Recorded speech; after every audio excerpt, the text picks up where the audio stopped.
Alhamdulillahi Rabbil Alamin Allazi nahmaduhu wa nasta'in wa na'udhu billahi min syururi anfusina wa sayyiati a'malina man yahdihillahu fala mudilla lahu wa man yudlilhu fala hadiya lahu Ashhadu an la ilaha illallah wahdahu la syarika lahu شهادة من هو خيرا مقاما وأشهد أن سيدنا محمدا عبده ورسوله المصطفى المتصف بالمكارم كبارا وصبيا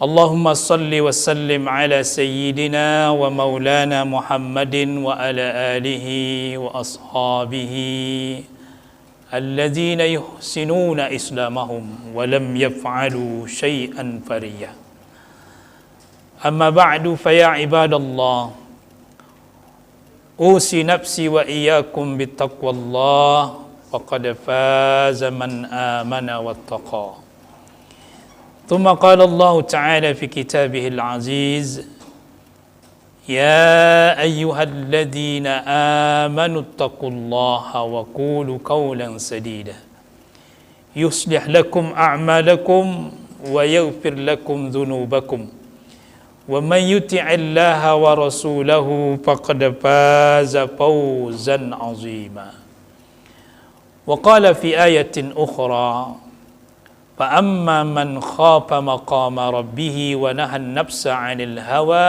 فإن الجنة هي المأوى. Jemaah Jumat yang dimuliakan Allah, di kesempatan yang berbahagia ini tema kita berkaitan dengan bahayanya kerakusan.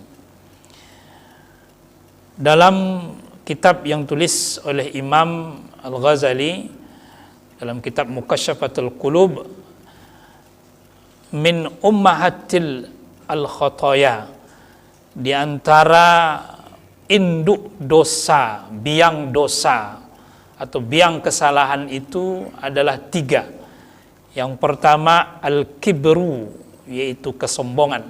Yang kedua al-hasadu, dengki, iri. Dan kemudian yang ketiga al-hirsu, yaitu ketamakan. Ketiga ini akan melahirkan yang pertama as-sab'u, syaba', rasa kenyang, an-naumu, tidur, ar-raha, waktu senggang. Kemudian hubbud dunya wal mal, cinta harta berlebihan. Kemudian hubbul mahmadah, cinta kepada pujian. Dan yang keenam hubbur riasah, cinta kepada jabatan. Jadi biang dari segala kesalahan dosa kita ini adalah 3 ini. Terakhir disebutkan adalah al-hirsu, tamak. Orang-orang yang tamak, orang-orang yang rakus itu akan berujung, ya, sudah dipastikan dia akan sombong, dia akan dengki iri. Karena pasti ini akan dilalui terlebih dahulu oleh orang-orang yang rakus. Maka jemaah yang dimuliakan Allah Subhanahu wa taala, Rasulullah sallallahu alaihi wasallam mewanti-wanti kita, mengingat-ingatkan kita dalam hadis sahih yang diriwayatkan oleh Imam Ahmad dari sahabat Nabi Abu Malik Al-Ansari, Allah meridainya. Ma zi'bani ja'iani ursila fi ghanamin bi absadalaha min hirsil mar'i 'alal mal wasyarab lidinihi. Tidaklah 2 ekor serigala yang dilepaskan ke kambing-kambing itu lebih sedikit rusaknya, lebih sedikit merusaknya ketimbang ketamakan seseorang kepada harta dan jabatannya, itu lebih parah rusaknya untuk agamanya. Jemaah Jumat yang dimuliakan Allah Subhanahu wa taala, kenapa demikian? Karena kalau 2 ekor serigala atau serigala itu hanya merusak 1 kawanan saja. Tapi kalau orang yang tamak kepada harta, kepada jabatan, maka itu akan merusak kesemuanya, kemana-mana. Dirinya, keluarganya, agamanya, dan pasti kepada masyarakat tentunya. Maka oleh karena itu Rasulullah Shallallahu Alaihi Wasallam mewanti-wanti kita bahwasanya orang yang rakus kepada harta, tamak kepada harta dan jabatan, maka sudah berpotensi dia lebih parah rusaknya ketimbang orang yang tidak rakus. Oleh karena itu jemaah yang dimuliakan Allah, dalam kisah menarik juga disebutkan atau diceritakan bahwasanya Nabi Isa alaihissalam pernah berjalan-jalan bersama dengan sahabatnya yang baru dikenalnya. Maka Nabi Isa waktu itu membawa bekal 3 potong roti, 1 potong untuknya, 1 potong untuk temannya, dan 1 potong lagi katanya untuk orang yang nanti akan dijumpainya. Maka di tengah perjalanan mereka berdua berhenti. Nabi Isa memakan potongan rotinya dan sahabat yang baru ini pun memakan potongan rotinya. Ketika Nabi Isa alaihissalam ingin buang hajat, tiba-tiba kawan barunya ini memakan sepotong roti yang ketiga. Maka ketika Nabi Isa kembali dan melihat roti itu tidak ada lagi. Kemudian Nabi Isa berkata, siapa yang makan roti yang sepotong lagi? Maka jawab sahabatnya, saya tak tahu siapa yang memakannya itu. Maka Nabi Isa duduk-duduk termenung sambil mengambil 3 kerikil. Kemudian kerikil tersebut berubah menjadi emas. Kemudian Nabi Isa berkata, ini akan kita bagi. 1 kerikil yang sudah berubah menjadi emas untuk saya, 1 lagi untuk kamu. Kemudian sahabat yang baru ini berkata, yang ketiganya untuk siapa? Untuk yang mengambil roti. Maka mengakulah sahabatnya ini, yang mengambil roti tadi adalah saya. Demikian Allah Subhanahu wa taala. Kemudian Nabi Isa pun berkata kepada sahabatnya, kalau begitu kau ambil semuanya ini. Akhirnya 3 kerikil tadi yang berubah menjadi emas itu dimiliki oleh sahabat yang baru ini.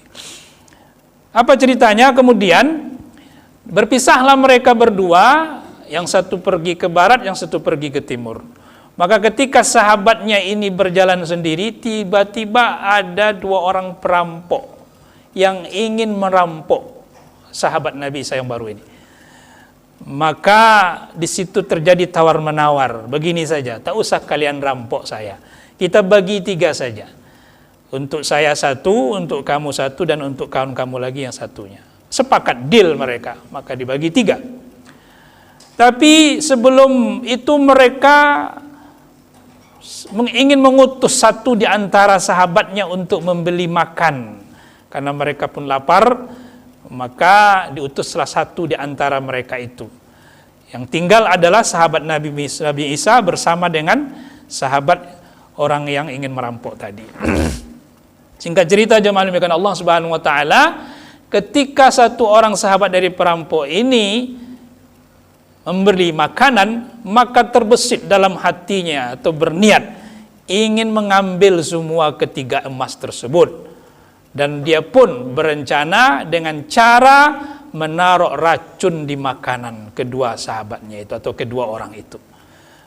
Di lain kesempatan, orang yang berdua yang ditinggalkan itu berencana pula ingin membunuh, biar mereka yang menikmati 3 batang emas tadi atau 3 kerikil emas yang sudah berubah tadi. Maka jemaah yang dimuliakan Allah Subhanahu wa taala, singkat cerita, kembalilah kawan perampok ini membawa makanan. Kemudian ketika sampai di hadapan orang berdua ini, langsung 2 orang ini membunuh orang yang membawa makanan. Akhirnya matilah orang ini. Dan mereka pun membagi emas tersebut. Tapi sebelum mereka berpisah, mereka pun mencicipi makanan yang sudah disediakan atau yang sudah dibawakan oleh teman si perampok tadi. Apa yang terjadi? Karena makan sudah diracun, maka mereka makan pun, akhirnya mereka pun mati semuanya. Jemaah yang dimuliakan Allah Subhanahu wa taala, semua berakhir dengan malapetaka. Semua berakhir dengan kekecewaan, semua berakhir dengan kepunahan. Ujung-ujungnya begitulah kita. Itulah hidup di dunia ini. Maka jemaah yang dimuliakan Allah Subhanahu wa taala, itulah kenapa di dalam syariat kita ini ada yang namanya ketakwaan. Ketakwaan inilah yang menjaga kita. Wa amma man khafa maqama rabbih wa nahan nafsa 'anil hawa fa innal jannata hiyal ma'wa. Siapa yang takut, siapa yang bertakwa di hadapan Tuhannya kelak nanti, di mana di hari itu tidak ada lagi rahasia-rahasia, di mana di hari itu semua orang akan pasti menggemetar, semua orang akan pasti takut. Itu di hari di mana tidak satu pun mampu makhluk ya meminta pertolongan dan tidak satu pun yang mampu akan menolong. Di hari itu semua orang akan gemetar. Maqama rabbihi wa nahan nafsa 'anil hawa. Karena waktu di dunia dia menahan, mencegah, mengolah hawa nafsunya sehingga tidak terjebak, sehingga dia tidak menjadi budak dari hawa nafsunya, maka dia akan mendapatkan fa innal jannata hiyal ma'wa, surga tempat kembalinya. Jadi jemaah yang dimuliakan Allah Subhanahu wa taala, kita memang punya hawa nafsu tapi harus dikelola. Kelolanya bagaimana? Jangan sampai tamak. Tamak itu tidak boleh, karena namanya tamak itu artinya berlebihan. Tamak yang dibolehkan itu ada, seperti yang disampaikan oleh Allah Subhanahu wa taala dalam surah Asy-Syu'ara ayat 82. Ketika Nabi Ibrahim berdoa kepada Allah Subhanahu wa taala, dan Nabi Ibrahim mengatakan allazi atma'u an yaghfira li khati'ati. Tuhan yang aku tamak, yang aku inginkan sekali pengampunannya, agar dia mengampuniku. Jadi tamak yang dibolehkan itu tamak ingin mendapat ampunan Allah Subhanahu wa taala. Bukan tamak karena ingin mendapatkan harta, posisi, jabatan yang sehingga kita akhirnya jatuh ke jurang kehinaan. Karena jemaah yang dimuliakan Allah Subhanahu wa taala, kerusakan oleh orang yang mencintai harta yang sangat berlebihan dan tamak terhadap itu, begitu juga dengan jabatan, maka itu jauh lebih merusak pada dirinya, agamanya, keluarganya, lingkungannya, masyarakatnya, dibandingkan dengan 2 ekor serigala yang dilepaskan untuk memakan kawanan kambing. Jemaah yang dimuliakan Allah, maka pada akhirnya di kesempatan yang berbahagia ini kami mengajak kita semua, terutama kami yang menyampaikan tentunya, marilah kita kelola hawa nafsu kita dengan sebaik-baiknya, dengan tempat yang baiknya, sehingga Allah Subhanahu wa taala meridhoi kita. Kisah-kisah orang sebelum kita itu menjadi mau'izah hasanah. Faman absara falinafsihi wa man a'ma fa'alaiha. Siapa yang mengambil pelajaran dari kisah-kisah orang sebelum kita, maka dia akan menjadi orang yang baik, orang yang beruntung. Tapi jika buta, dia cuek dengan kisah-kisah tersebut, maka dia akan menyesal, akan merugi. Satu kisah kami tutup, yaitu ketika seorang ulama di abad yang kedua Hijriah yang bernama Malik bin Dinar. Ketika Malik bin Dinar tersebut, dia pengen sekali sebuah tin. Maka ketika itu dia datang kepada tukang jual buah. Dan ketika itu dia tidak memiliki uang. Dia hanya memiliki sandal. Dan sandal itu dia tukar untuk bisa membeli buah tin itu. Maka dia berkata kepada tukang jual, wahai bapak, saya tak punya uang, tapi saya punya sandal, saya pengen sekali buah tin itu. Apa jawab tukang jual ini, tukang buah ini? Tak bisa wahai saudara, karena harga tin ini mahal, harga sandal anda murah. Maka berlalulah Malik bin Dinar. Maka ketika itu orang bertanya kepada si tukang buah, anda tidak kenal siapa beliau itu? Beliau itu adalah ulama terbesar, Malik bin Dinar. Kenapa anda cuekkan dia? Maka ketika mendengar ulama besar itu, maka dia menyuruh gulamnya, pelayannya, wahai pelayanku, kejar itu ulama Malik bin Dinar. Kalau berhasil kau mengasihkan buah tin ini kepada dia, engkau saya bebaskan dan saya kasih reward besar sekali. Maka si gulam ini, pelayan ini bergegas menemui Malik bin Dinar dengan membawa buah tin itu. Maka apa yang terjadi? Wahai Syekh, tunggu dulu, ini buah tin dari tuan saya. Tolong dimakan Syekh, tolong diterima. Maka jawab Malik bin Dinar, saya tidak mau memakannya. Tapi ya Syekh, jika engkau memakan buah ini, aku akan bebas, aku akan merdeka, aku akan mendapatkan reward ya Syekh. Maka apa jawab Malik bin Dinar? Haza tahriruka wa haza ta'zibi.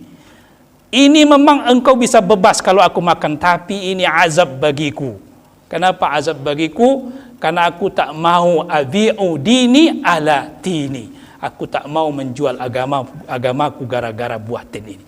Jadi jemaah yang dimuliakan Allah Subhanahu wa taala, begitulah para salafus soleh ketika mencintai sesuatu, tapi ketika tak dapat ya sudah, berlalu begitu saja. Jangan kita, kalau kita kan lain, mengotot biar sampai dapat. Akhirnya apa? Menghalalkan berbagai macam cara. Nauzubillah, summa nauzubillah. Mudah-mudahan Allah ridai kita, Allah bimbing kita, Allah berikan kita kekuatan, keistiqomahan, serta upaya-upaya untuk kita mencintai dengan sekedarnya tidak berlebihan, dan menikmati sekedarnya tidak berlebihan. Karena bagaimanapun ujung-ujungnya kalau kita tidak berhati-hati, maka akan jatuh kepada kekecewaan, kecelakaan, dan bahkan masuk ke neraka Allah Subhanahu wa taala. Nauzubillah, summa nauzubillah. Demikian, mudah-mudahan Allah ridai kita. Fa'tabiru ya ulil albab la'allakum tuflihun. Aku li qawli hadza astaghfirullahal azim, istaghfiruhu innahu huwal ghafurur rahim.